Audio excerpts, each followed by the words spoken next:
Today we're going to show you the indirect bonding method using the custom IQ system rather than the Sondy system.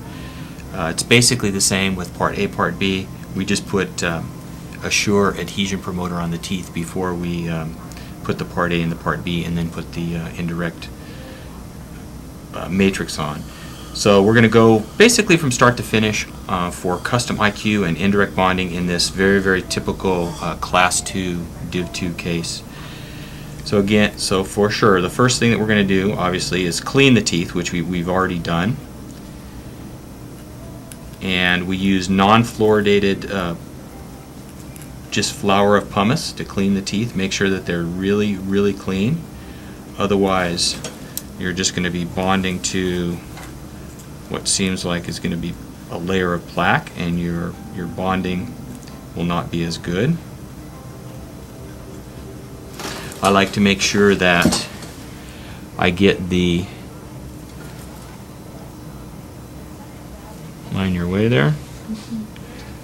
The etchant over the entire surface of the tooth. You never know where these brackets are going to be. Don't try to just bond right where you think the bracket's going to be in the middle of the tooth. It doesn't hurt the tooth at all to put the etchant all over the surface.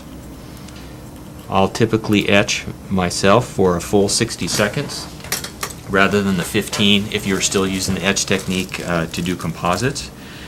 Make sure that you just have a nice etched surface on the teeth before you try to bond to them.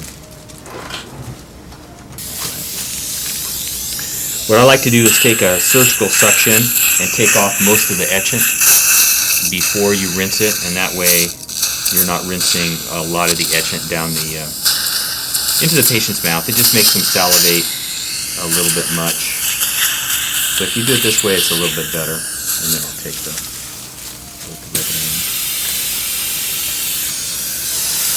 okay, open for me just a little bit.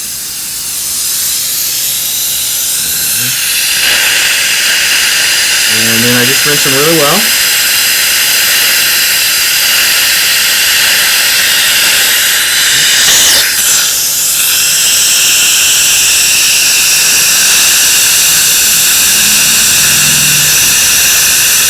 See, we're getting somehow or another still leaking here.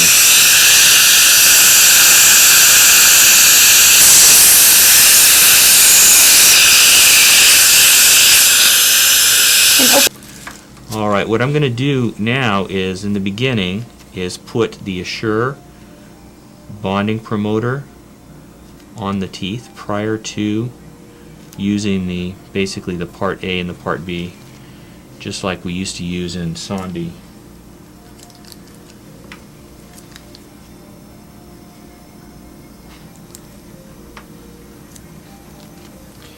And put a couple of coats here on each tooth, and then air dry.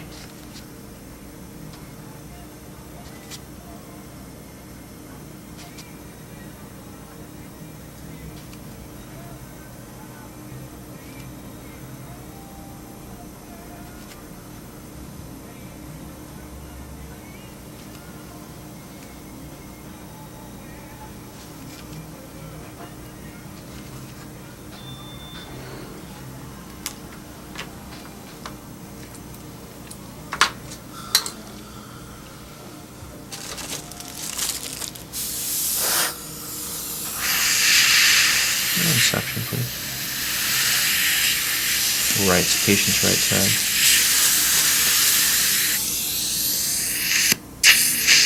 Good. Okay, go ahead and put the part in.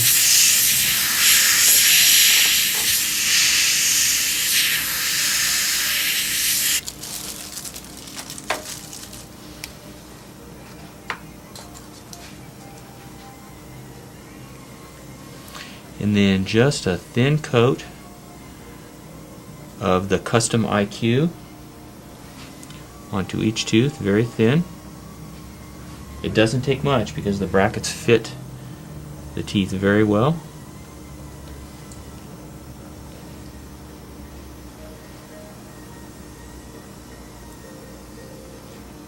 It's very clear, and you can't really see it very well. You have to get up close, but you can tell that there's a slight layer on the teeth.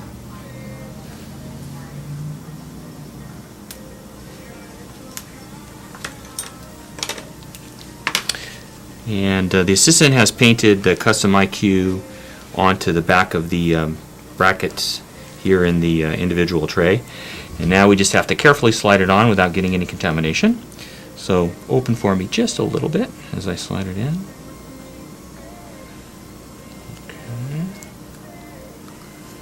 And slide it right onto the teeth.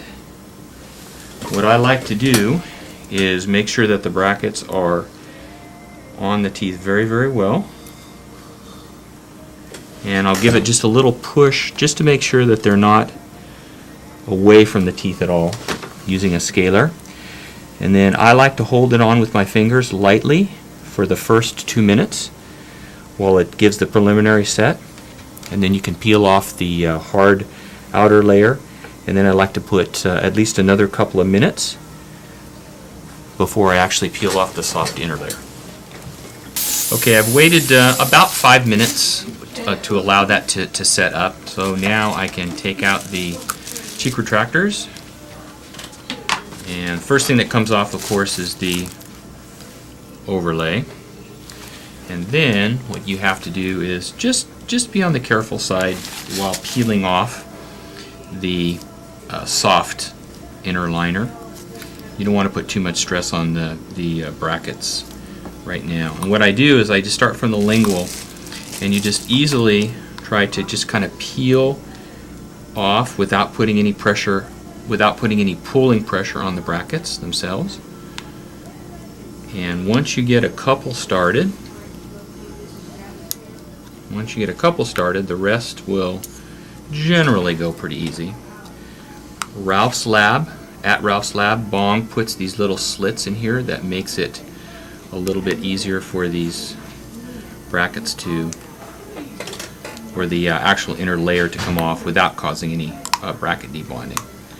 So typically it comes off just about like that. Okay, very flexible. And now you have an indirect bonded case. These brackets theoretically should be placed perfectly. They're placed in the lab. And now all you have to do is tie the initial 012 night tie wire in. In this specific case, we are not going to be bonding. We're not going to be bonding the lower at this time, because with this typical class 2 div 2 case, she would not be able to bite down on her back teeth, and she would be open, posterior open bite quite a bit. Now bite for me once. You notice if we tried to put brackets on these teeth with 120% overbite, her posterior open bite would be almost a centimeter. So in this case, what we're going to do is we're going to probably go 012 night tie for a few months, and then 1825 heated night tie. What that will do is it will start aligning these teeth. The central incisors will come forward. We used Deep 81 as far as our bracket prescription, so they'll start to intrude just a little bit. It will create enough space for us so that then we can go back probably within 2 to 3 months and bracket the lower.